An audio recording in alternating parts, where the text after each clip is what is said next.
One of which is the storm that we talked about yesterday that was way down here in the southeast and has since moved up to the eastern part of the state of Maine. Now that provided a lot of wintry weather over the New England states. They had a foot of snow at Albany, New York, and throughout much of this area some very strong winds blew a lot of that snow around, causing near blizzard conditions. The winds in parts of New England reached up to 50 miles per hour, and it's going to continue rather strong over that area as that storm continues to move out to sea. Back in our area, we've just gotten a lot of cold air available toward us. We haven't seen that much of it here in the state of Michigan, at least not in the lower peninsula, but off to our west they continue to be very frigid. 6 degrees, that was the mid-afternoon temperature at Minneapolis, and it was 2 below up at Fargo, but it looks like they did finally manage to make it up to 0 today. That was the first time in a couple days that they've managed that.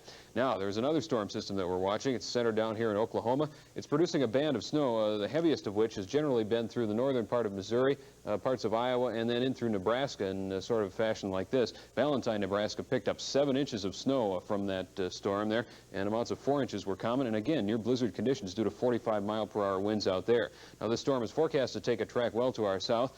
I'm not so sure I agree with that. If it does move off to the north, we could get some snow, and I think we're going to be looking at some snow later on tonight or perhaps sometime tomorrow. Now, tomorrow's map will look like this with that low moving off to the south and producing that snow out ahead of it, getting dangerously close to the state of Michigan. And as I mentioned before, looks like we could see some of that. Meanwhile, cold high pressure continues to come down from Canada. Around the state, it's partly to mostly cloudy. Temperatures generally in the mid-20s through most of the state right now. Colder up north, they're around 20 degrees there, and the teens are the general rule throughout much of the UP. Has not yet started snowing down the Chicago area, but there is snow in central Illinois, and some parts of that state are under winter storm watches and warnings for tonight. Here's the way our forecast looks for tonight. Variable cloudiness and cold with a few flurries, a low around 10 degrees, winds west to northwest at 5 to 15 miles per hour. Then tomorrow, cloudy and cold. We do have a chance of seeing some of that light snow as that storm system slides by. High of 24 with north to northeast winds at 8 to 18 miles per hour. Then tomorrow night, mostly cloudy and cold with snow showers, low of 10. And on Friday, cloudy and cold with snow showers, and some accumulation is likely with that very cold air, getting it from the lake effect once again.